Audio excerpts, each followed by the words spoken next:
A sudden landslide. Nobody anticipated that it would cut loose and bury that entire village. Some victims are buried alive.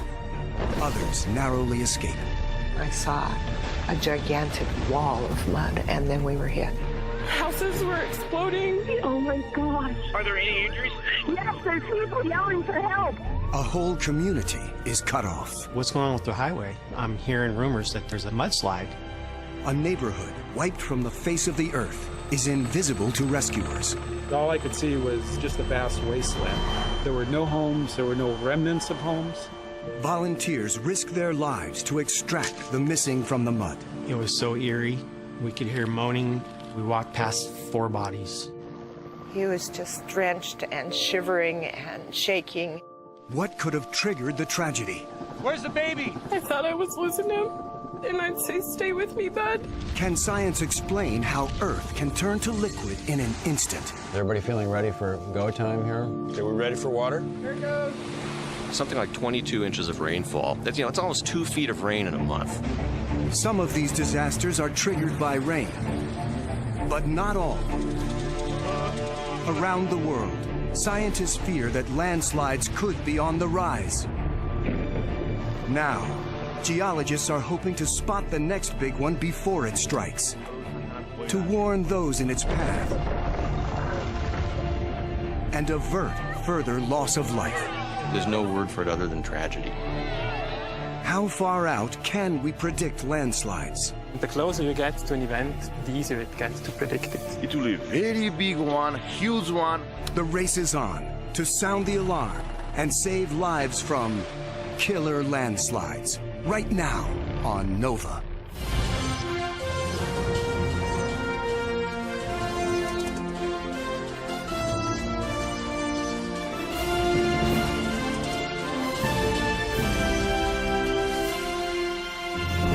Major funding for NOVA is provided by the following. The David H. Koch Fund for Science, supporting NOVA and promoting public understanding of science. And the Corporation for Public Broadcasting, and by PBS viewers like you, thank you. Additional funding for killer landslides is provided by the Candida Fund, furthering the values that contribute to a healthy planet. Millicent Bell, through the Millicent and Eugene Bell Foundation. And Roger and Vicky Sand.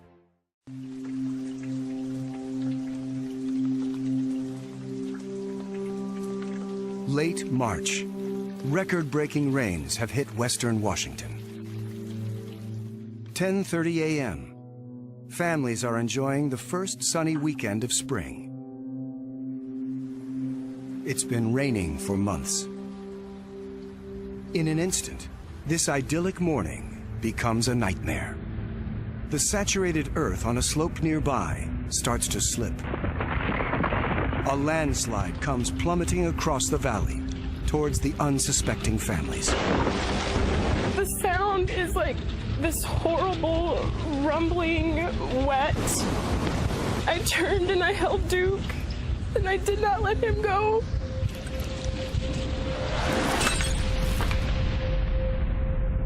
Sitting at her table with a friend, Reverend Robin Youngblood has no time to escape.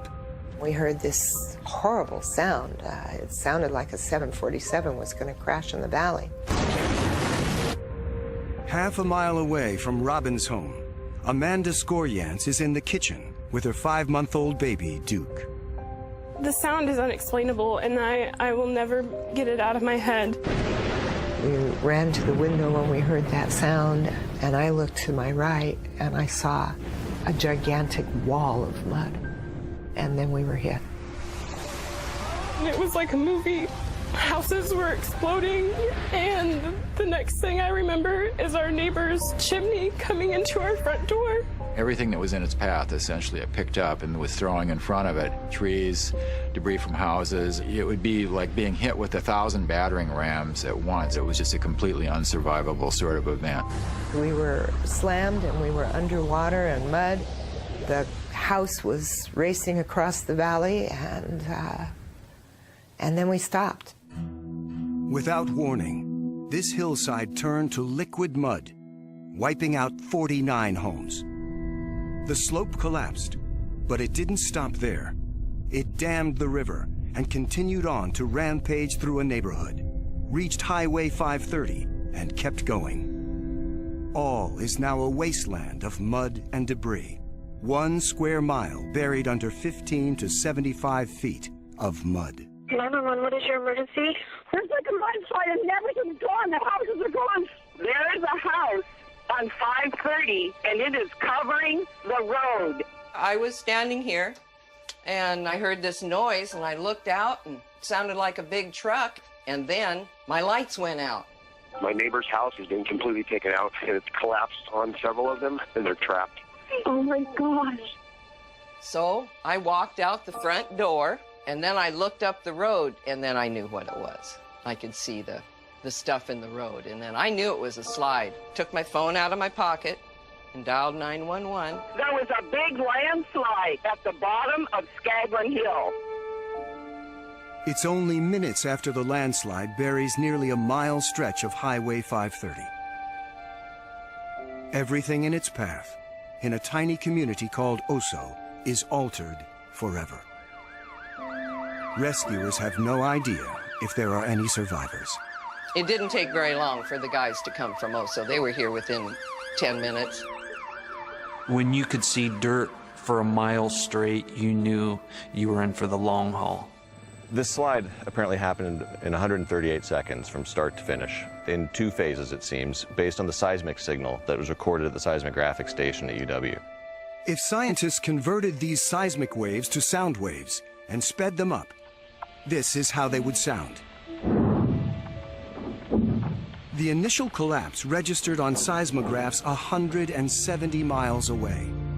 Imagining all that material moving off that valley wall all the way across the valley floor in about 2 minutes, I mean, that's really hard to imagine. Oh my gosh, look at this. The danger is not over for the victims or rescuers. Another part of the hillside could break free and come crashing down. Some landslides strike twice.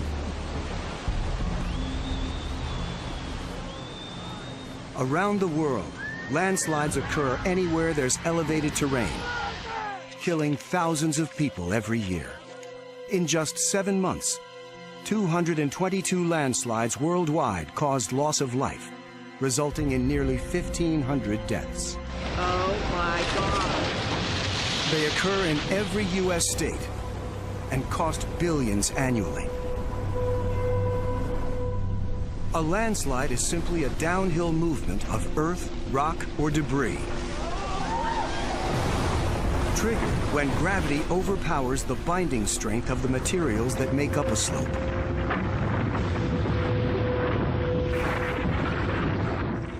Some landslides are slow and shallow. The top layers of soil or rock slip over time just inches or feet a year. Others, like mud flows and rock falls, move rapidly and can flow long distances. Rapid, deep landslides that travel far, like the one in Oso, are the most dangerous and difficult to predict. If you think about the distinctions between landslide types, the sort of deep-seated landslides and shallow landslides, shallow ones usually involve just the soil, or what we call the regolith, the weathered stuff on top of rock. The shallow landslides will often involve like a meter or maybe a couple meters. The one behind me is a deep-seated landslide. The whole valley wall came down. The raw slope left behind after a landslide is called a scarp. David Montgomery is a geomorphologist who studies landforms and the forces that shape them.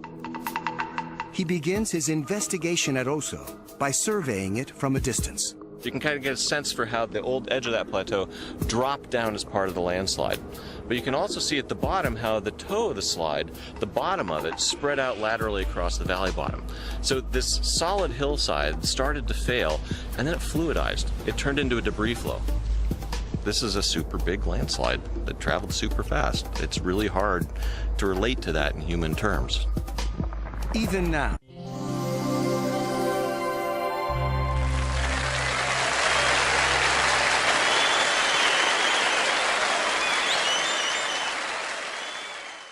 Days after the Oso landslide, chunks continue to calve off. That's a big one. Wow. This slope has slid many times before. Whoa!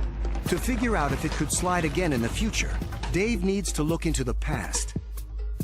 A technique called LiDAR, laser-based altimetry that can penetrate through the tree canopy, reveals the scars left behind by past landslides. You basically take a laser mounted in a plane, fly it around and shine it down on topography and measure the time it takes for the returns to get back to the instrument. So you're basically scanning the topography below wherever you have the instrument. This LiDAR image shows the contours of the Oso Valley before and then after the March 22nd landslide. It also shows evidence of past landslides up and down the valley. The yellow landslides are the oldest, followed by the tan and orange ones, which overlap them. The red slides are the most recent, with the crosshatched one designating the March 22nd event. It wasn't the biggest landslide to strike the region. The large orange landslide that probably slid many centuries ago is nearly twice the size of Oso's recent slide. The challenge is to figure out how long ago and how frequently landslides occurred. That requires sort of good old-fashioned geology. You need to go out and try and find something to date. David Montgomery and his team found they could readily date the ancient landslides. It's one of the buried logs that we carbon dated at about 5,300 years. It's buried in an old landslide deposit. How do we date it? We grab a piece of bark, take it back to the lab. We got 3 carbon samples out of this margin of the slide, all dated to about 5,300 years carbon age. Since 1933, aerial photos and satellite images have provided even more clues about the history of the slope. Pictures show the Oso slope slid repeatedly, changing the course of the river at its base. The regrowth of vegetation hid the scars of its unstable past. You have this pattern with this slide on that slope of essentially failing and then being quiescent for a while and then failing again a decade or two later. So this slope was a known actor in terms of landslides that happened periodically, involving just the lower part of the slope that eventually failed in 2014. Although rescuers in the region train for landslide disasters, no one was prepared for this kind of devastation. We have requested a helo from the Navy and from our search and rescue. The Snohomish County Helicopter Rescue Team was first air support on the scene. Check. They use advanced technology to search for survivors. Scanning the mudscape with an augmented reality mapping system, pilots toggle between the mud gray live video, which is inset into the green pre-disaster aerial photography, showing where the 49 homes once stood, where streets were laid out just an hour earlier. The partner that I was flying with, our tactical flight officer, he told me right off the bat that there were 30 homes in the area. And I said, 30 homes where? Because all I could see was just a vast wasteland. There were no homes, there were no remnants of homes. A thermal camera allows them to spot bodies by the heat they give off. This tool was vital in helping us search and determine that there were no live people in the mud. They expected to find people near where their homes once stood, but the instrument detected no heat signatures at all. There was no longer anything there. No houses and no people, dead or alive. A geologist helped them to refocus the search. It took a bit of time for this to sink in with us because we were thinking one way, whereas the searchers were by and large thinking another way. Being trained as first responders, they had the mindset that the place you needed to get to was the place where those people had been, meaning where the houses had been before the landslide occurred. It was immediately clear that there was going to be nothing there. There would be no trace of civilization whatsoever back where those houses originated. When the hill collapsed with such force, it pushed all the debris, houses included, to the far side of the valley. It's what scientists call the distal end of the landslide. Richard Iverson was able to map out the direction the landslide and anything caught up in it would go. This was incredibly real manifestation of something that I'd been studying on a more abstract level for decades, and to see it all play out right there and witness firsthand the damage that it had wreaked, it was a very, very profound experience. The next time a landslide strikes, geologists, first on the scene, could be instrumental in saving lives. Robin Youngblood's home was rafted hundreds of feet from where it once stood. I was still conscious. I couldn't breathe. My nose, my mouth, my ears, my eyes, everything was full of water and mud. I knew I had to get out. I don't know quite how I knew which way was up. I started pushing, and finally I got air. Robin and her friend were the first ones we spotted. They had gotten on top of the debris of Robin's home and were waving and caught our attention. The methodology we use for them involves putting them in a hammock device so they don't have to move or really participate. And as long as we're comfortable, there's no spinal injuries of any kind, we can get them out of there pretty quickly. I have her. Give me some slack. You okay? They dropped us off and said, we're going right back. We saw somebody.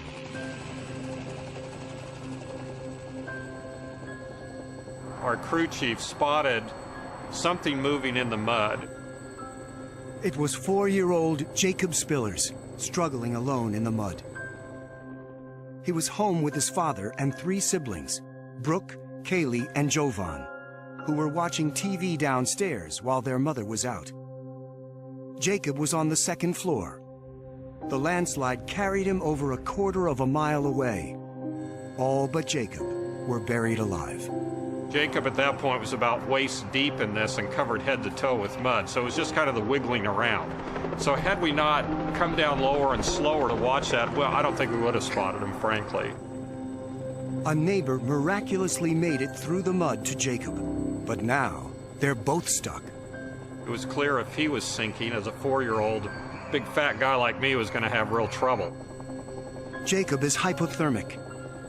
His rescuer shields him from the helicopter's rotor wash. We attempted to come down and put a skid close to a log, and there just was not enough rotor clearance to get down that low.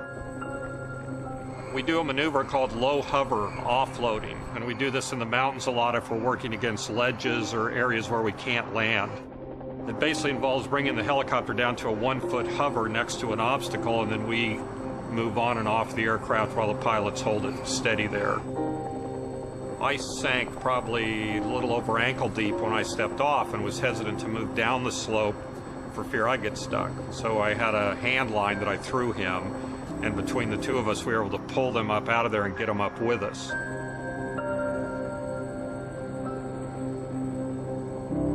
We handed Jacob to the crew chief, and then the other gentleman turned to leave and immediately started sinking again.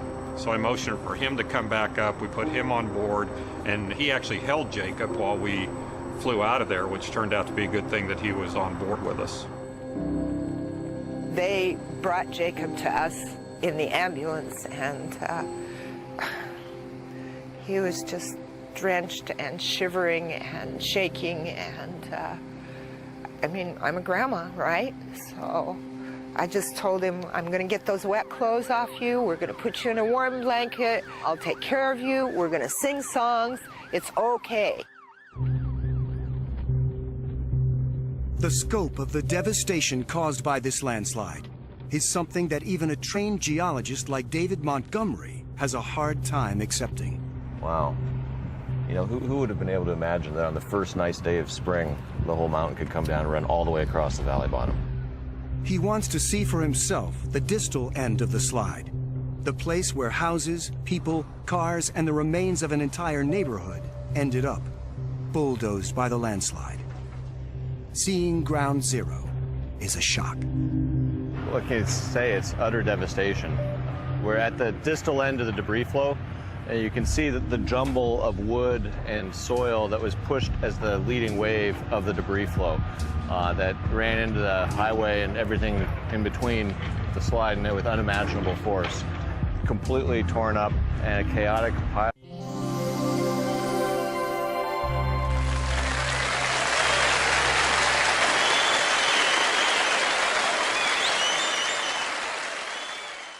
debris, but notice all the wood from the trees that were entrained and pushed along within the flow got rafted out to the front.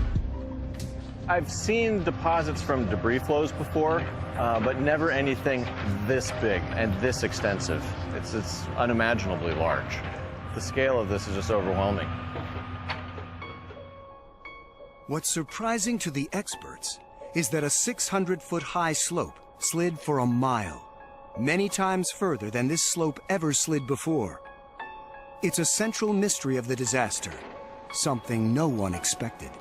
If the Oso landslide had behaved in an ordinary fashion, it might have hit one or two houses. That's of course not what happened at all. Instead, the landslide mobilized very dramatically, ran on the order of 5 times further than you might have expected based on typical behavior, and that's what really led to all the devastation.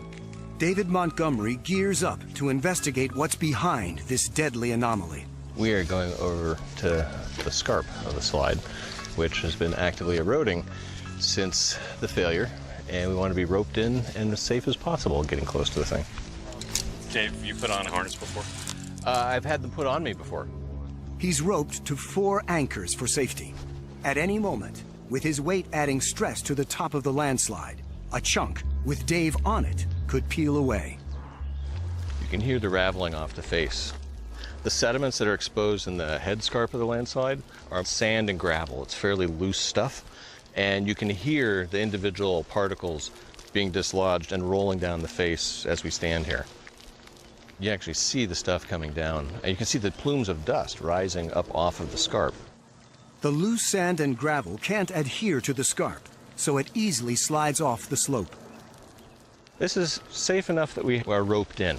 The headscarp has been retreating back since the landslide happened. It's fairly weak material. We're obviously hoping that doesn't happen very soon. What was the top of the slope before the landslide is now nearly 300 feet below the headscarp. The area downhill from here that has all the trees on it that have been back rotated is a big block of the landslide that dropped out from under just in front of us and was essentially the head of the slide, forming this headscarp. The Oso landslide came down in 2 pieces, the lower half of the slope that spread out onto the valley floor, and the heavily treed headscarp that plummeted halfway down the slope. 2 events just minutes apart. The same thing happened in Afghanistan just a few weeks after the Oso slide, while a wedding took place in Badakhshan. 2 slides with long runouts came crashing down in succession when rain turned a mountain to liquid mud. The first slide crushed homes in an instant. Eyewitnesses raced into the deadly mire, desperately trying to dig out family members, when the second slide hit minutes later, much larger than the first. Hundreds, perhaps thousands, are entombed in more than 160 feet of mud. The government declared the site a mass grave. It's really hard for survivors to find their homes using simple tools like shovels. We haven't recovered any of the deceased in the mud. The people are horrified. They witnessed the tragedy with their own eyes. They describe the landslide as if it were a monster that devoured their loved ones. My family, including my child and all my belongings, are gone. We asked the government to help us here. We don't have the necessary equipment. Some people whose houses weren't destroyed still want to return to their homes. They'd rather live in temporary tents than face the horror and the fear of another landslide. Geologist Haji Mohammed Jamshid found evidence of cracks at the top of the mountain, a known first indicator of movement on a slope. This shows an opening in the earth that is 10 meters deep, and the width is between 1 and 3.5 meters wide. With better landslide awareness, these obvious signs on a slope above a populated area can raise red flags in time for authorities to set up a monitoring system. It's not possible for human beings to prevent natural disasters, but we can save people by evacuating them from landslide-prone areas. The unfortunate reality is that sometimes if part of a slope fails, it can destabilize the next piece. Sometimes two happen in very rapid succession, like the most recent Oso slide and like the Afghanistan slide. And that can be really heartbreaking if you have people doing the very human thing of rushing to help, and then those people get caught in the second bit. There's no word for it other than tragedy. Understanding why a landslide behaves the way it does is almost like investigating a crime scene. Geologists have to search for clues, like the composition of the soil that slid. Dave Montgomery peels back the layers of the Oso slope. It all dates back to when glaciers were here, 15,000 years ago. This material is the glacial lake deposits that are at the bottom of the geological pile here. And it's a mix of silt and clay that I can just crumble with my fingers. When wet, the very fine material that makes up this base layer of clay slips like a banana peel. The layer above it is a porous, silty sand. Water drains through it like beach sand. These gray pillars around me are all made out of glacial till, which came off of the headscarp. And the stuff is pretty strong. It's pretty cohesive. It holds together well. It survived the trip down to here in fairly large chunks. Glacial till is an upper layer of hard-packed material left behind by the compressing action of a glacier from the last ice age. It's the layer just beneath the very loose sand and gravel at the top. And we know it's till because there's boulders, there's gravel, there's pebbles, there's sand, and there's clay. It's everything. It's like a dog's breakfast of a deposit. Add to that a regular flow of groundwater. How much of that water was actually flowing into and helping to saturate the material that failed in the 2014 landslide is an open question, but there was certainly groundwater coming in from the margins of the slide. How much water the layers on each slope can hold is a factor landslide geologists try to measure. The contributing factors in the great majority of landslides have to do with water. In the case of this event at Oso, there had been prolonged heavy rain. The wetter it is, the more likely it is that the groundwater pressures will tend to build, and it's that increase that eventually triggers the landslide. Layers of clay, sand, glacial till, and a loose gravelly top layer are typical materials found worldwide on mountain slopes. This combination of ingredients, mixed with a wet climate, paves the way for a long run-out landslide. You have the geological setup of a naturally unstable slope, and then we get a very, very wet winter. The proximal cause of this landslide is we had the wettest March in history. Something like 22 inches of rainfall in this area. That's, it's almost 2 feet of rain in a month. I live in Washington, so rains a lot in Washington. The Pacific Northwest is landslide country. More rain falls here than any other part of North America. As much as 118 inches annually on the western slope of the Cascades. Research suggests climate change could result in an increase in the number and intensity of showers. This could cause more frequent landslides on unstable slopes.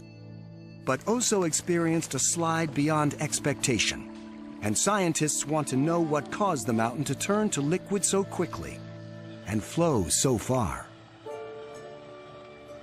Richard Iverson has studied debris flow for 30 years. When we first arrived on the site and looked out across the area of devastation, it really didn't make sense. You don't expect a landslide originating from that height to travel that kind of distance. So immediately that poses a big question in your mind scientifically as to why this thing traveled as far as it did. The unique physics of the landslide was the result of a phenomenon Iverson knows well, when the ground turns to liquid in what's called liquefaction.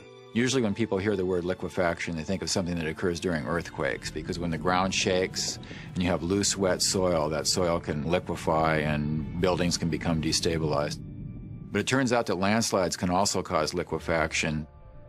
Iverson's models help illustrate just how fast a rapid, deep landslide, now liquefied, can move. He believes Oso's 7,600,000 cubic meters of mud was moving at 60 miles per hour. It took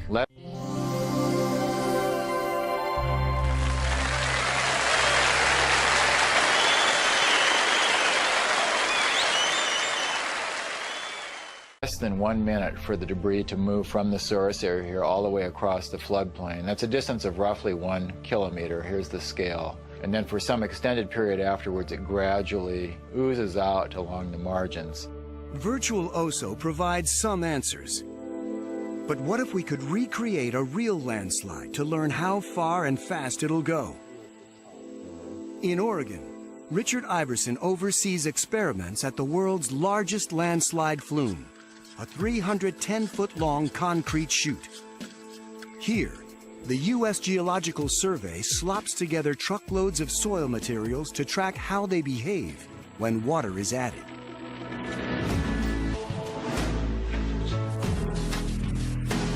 This is how geologists here study the forces of nature.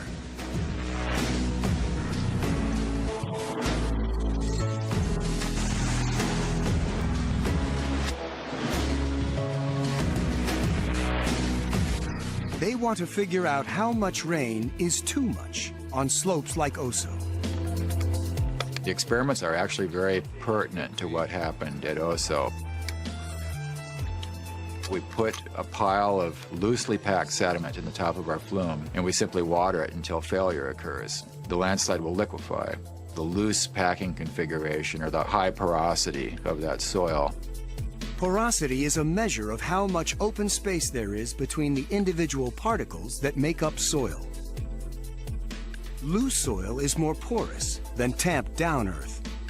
If the soil were more densely packed, then it would have much less inclination to liquefy.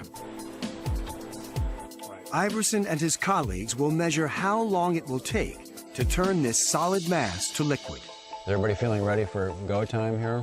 Okay, we ready for water? Playing Mother Nature, the team adds rain to Mount Flume. It's very much like an Oso-type landslide being triggered by long-term accumulating rainfall and building groundwater pressures. Cracks, showing slippage at the top of the slope, soon form in the loose rock and soil mixture. The porous slope takes on water like a sponge.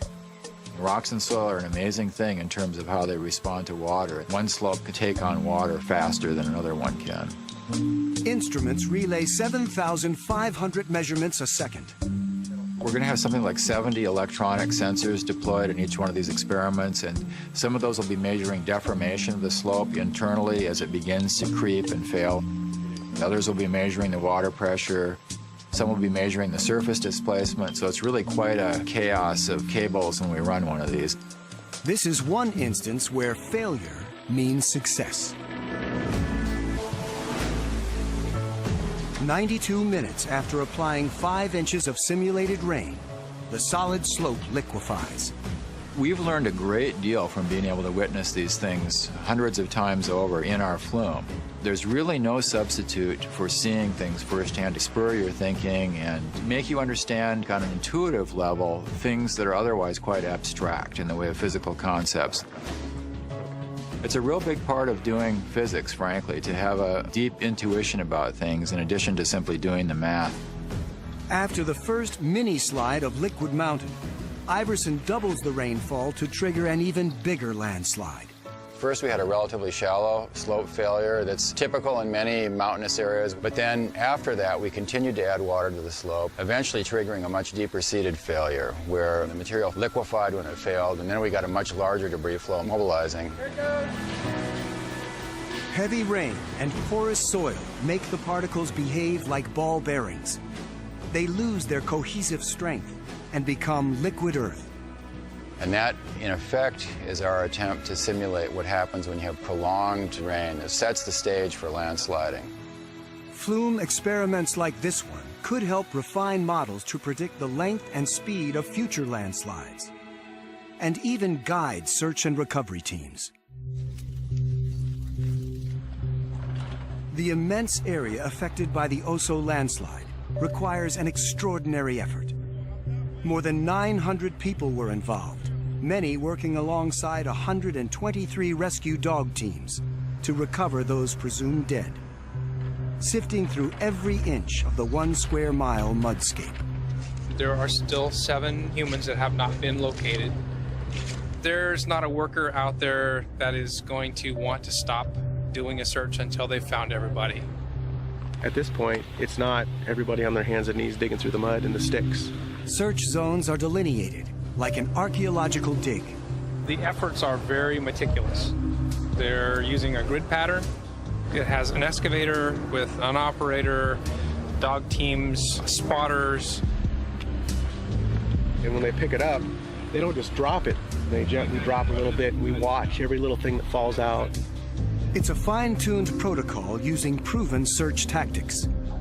In the areas that I was searching in, most of the 2x4s were reduced to pieces this big. And then you find a couch that's in a million pieces, and then you find a tractor that's broken in half. Trucks were ripped into 5-6 pieces, diesel trucks. So you can imagine what that did to people. Right. Many residents in Oso believed they were safe, unaware that a landslide there could go so far. The last landslide here in 2006 stopped at the river. But in steeper terrain like Nepal, landslides are an even more common occurrence. The world's most landslide-prone roads wind their way through Earth's highest mountains. Annual monsoons and earthquakes bring mountainsides crashing down with devastating results. Nearly 1/3 of the world's landslide-related deaths happen in the Himalayas, where in 2007, falling earth killed 1,000 people. In Nepal, 29 million people are at imminent risk. Every monsoon, more than 100 people lost their life from the landslide. My brothers and sisters will lose their life. This is the fact behind the landslide disaster in Nepal. We are going to lose 100 people. Geologist Ranjan Kumar Dahal is investigating the impact of human activity on landslides. Many Himalayan roads are cut into the base of hillsides. When the slopes above them fail, the road is blocked. Villages are cut off from the world. Homes are often built on the site of past landslides. And people are living on the landslide mass. Terraces cut into previous landslides, and heavy crops like water-rich rice destabilize the slopes. It is a little bit flat and a little bit porous also, and you can have a good water source there to cultivate that landslide material for their livelihood. This is our system we have in Himalaya. It's a system that is a recipe for disaster. Homes are destroyed when the saturated terrain fails around them. Ranjan travels up one of the most landslide-prone roads in Nepal to search for signs of villages at risk.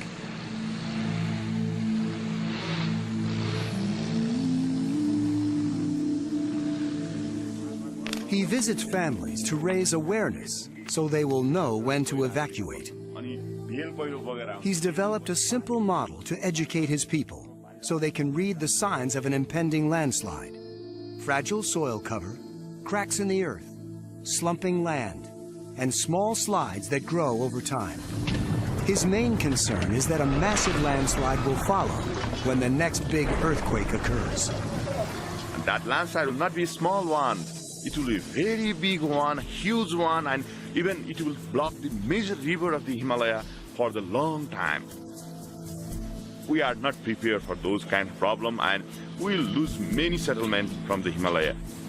Rivers and roads do great damage because they cut into already unstable slopes. Ranjan monitors Nepal's highways and remote roads, looking for signs of slope failure. This road is a main connecting route to the other part of the Nepal and of course the India. Without this road, Kathmandu cannot survive. With each monsoon, slopes slough their materials onto the roads below. Constant vigilance is critical. But Nepal, one of the poorest nations in the world, can only put a band-aid on the problem. We use very simple gabions as a retaining wall to protect the moving mass. On the top of the wall, we use plants. The root of the plants help us to protect this whole landslide mass. Bioengineering with rocks can be effective for shallow slides, but for deep ones like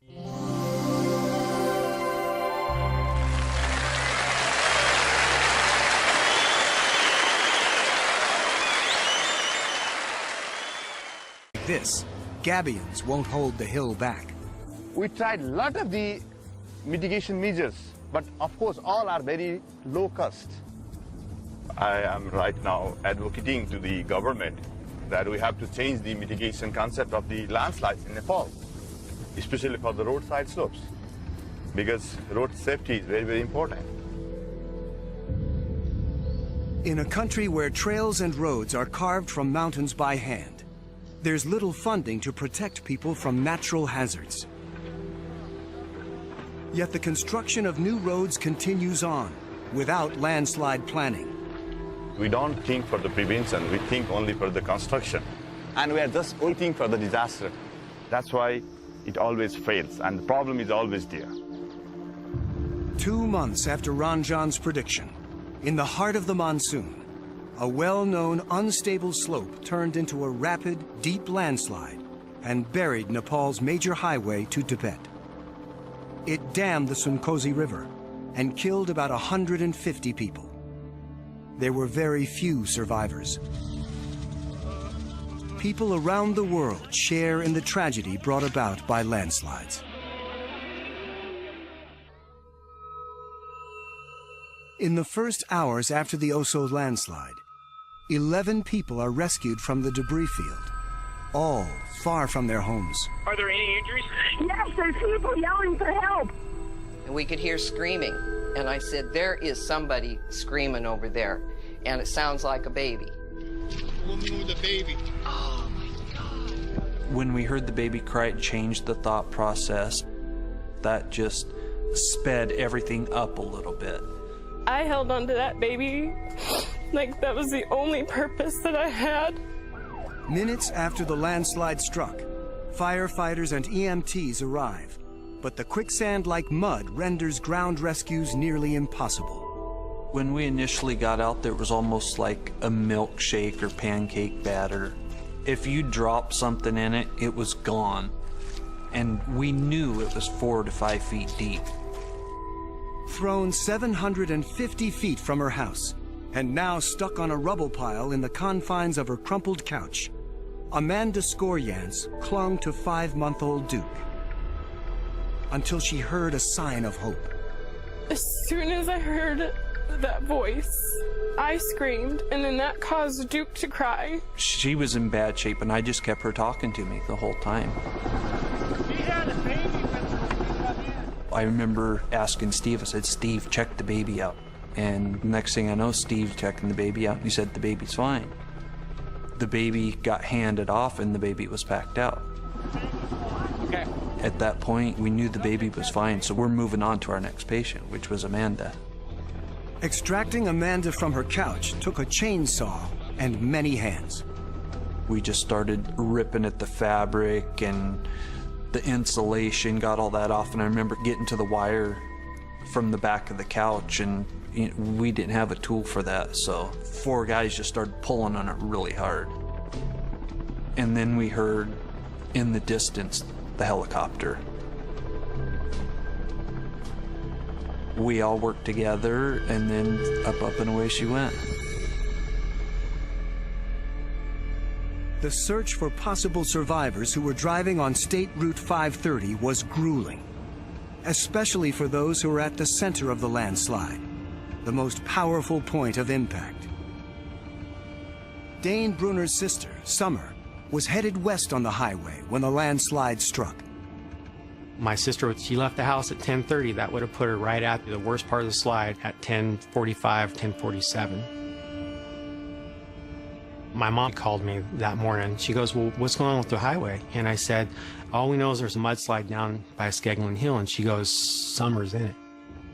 It was just that mother's intuition that she was just adamant about. She said, no, Summer is in there. You need to go get your sister. And I figured if she was in her car, she had an air pocket or something, she's waiting for me to come get her. Me and my 2 sons walked in, and we were in there for almost 6 hours. It took us 2.5 hours to walk a half a mile. You're in mud that's up to over your waist and sinking down. We're looking through cars. We walked past 4 bodies. 2 of them were covered up, 2 of them weren't. It was so eerie. We could hear moaning, but we couldn't decipher if it was a person that was trapped or if it was an animal. I wasn't trying to be selfish. If there are other people in there who needed help, but I was going to find my sister.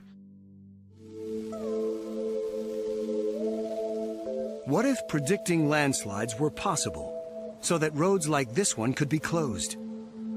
That will require a system of meticulous monitoring of places likely to slide.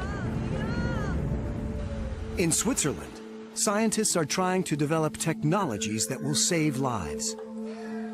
This device uses radar beams to measure minuscule movements of the Earth's surface. In the Swiss village of Preonzo, this scar is what remains of a landslide physicist Lorenz Meyer was able to predict, right down to the hour. He uses a system called INSAR to monitor a mountain known to be dangerous. I think if something is endangered in the valley, then INSAR will become standard if you see that something is moving and some event will take place soon. Geologists also use lasers, mirrors, and crack meters to measure the mountain's movement. The instruments detect signs that the slope will soon give way. But how can scientists tell exactly when? In April, one could see that the area was accelerating, the cracks got wider, the distance to the mirrors was becoming shorter, and the local authorities, they calculated that probably there would be a bigger event coming soon, sometimes in May. The crack meters measured the growing gaps between crack walls, an ominous sign that the top of the mountain will soon crash into the valley below. Mattia Soldati, a forestry engineer, continues to monitor them. We decided to use these automatic extension meters to measure the growing gap. One end of the instrument is mounted on the stable side of the mountain, the other on the sliding side.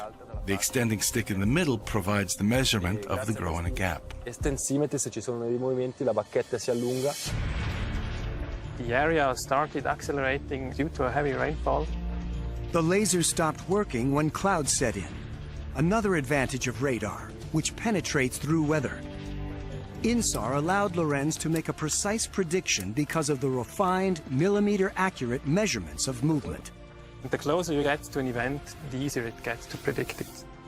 Lorenz plotted his measurements onto a digital terrain model to show the village authorities just how fast the top of the mountain was moving. The growing areas of red and blue indicate the top of the slope is moving not millimeters per day, but now centimeters per hour. The whole slope is about to fail. So a few hours before the event, when small rockfalls set in, the area was evacuated, the roads were closed, and everybody was just waiting for the big event to take place. In the early morning hours on May 15th, 2012, precisely when Lorenz and his team predicted, the slope at Preonzo collapsed.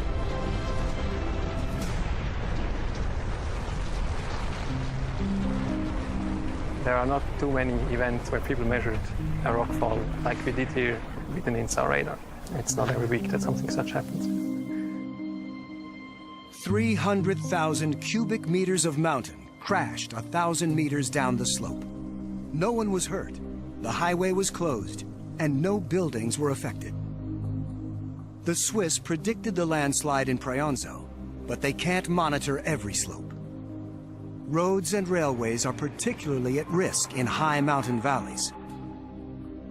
In late summer 2014, a train car plunged into a ravine, and others were left hanging from the rails as a result of a landslide. At Val Pargera, another high Swiss valley, radar has determined a shallower landslide is moving slowly, but constantly.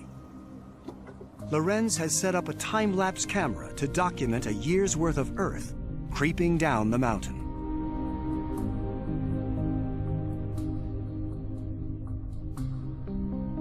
An alarm system is in place in the event rain causes dangerously high debris flows into the valley. Here, the movement is more constant. It accelerates with rain and slows down a little bit when it's dry, but it's moving constantly.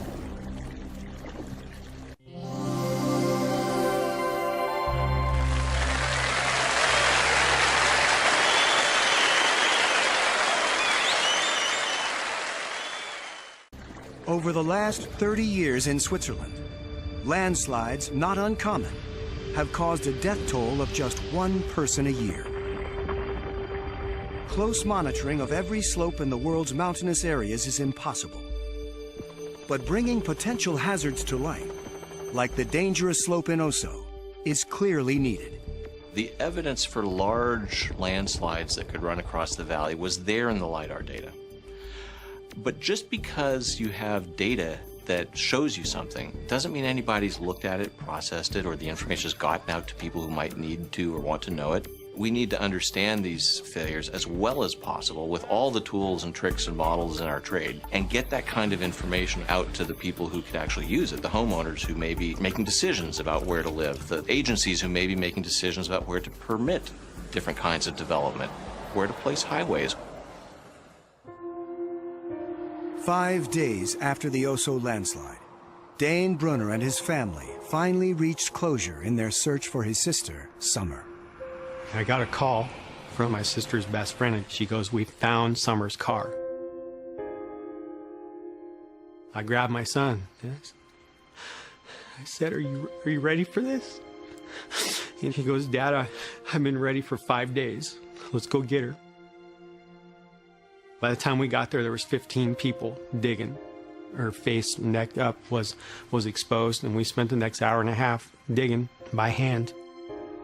And when we were ready to pull her out, I just reached down and wrapped my arms around her upper body, and 2 guys were on her legs, and I pulled up, and they pulled up, and we pulled her out and put her on her tarp. And they just let you, as a family, say your goodbyes. She was in pretty good shape because I'd seen about 15 bodies come out, and they were horrible looking. They had suffered suffocation and other various kinds of death, but she was whole, and in fact, her hands were still on the steering wheel when they found her. Her foot was on the gas pedal, and she was sitting strapped in her seat. The ME's office said that she had died from percussion trauma, so it was the sound waves hitting her car, basically blown all the glass out, blew the roof off of her car, the trunk lid, the hood. But her car didn't keep her alive, but it kept her in one piece. If there's any comfort to it at all, she didn't suffer. She never saw it coming. Summer was number 17 of the 43 people that have all now been recovered from beneath the 1 square mile stretch of liquid earth. The devastation at Oso is a wake-up call to the urgency of identifying hazardous slopes. Because the more we understand their unique physics and exactly when they might slide, the more we'll be able to protect ourselves against one of nature's most powerful forces. You could wish that it would have happened on a Friday morning where everybody would have been at work and the fatality count would have been way down, but, you know, it's nature. Nature runs its course.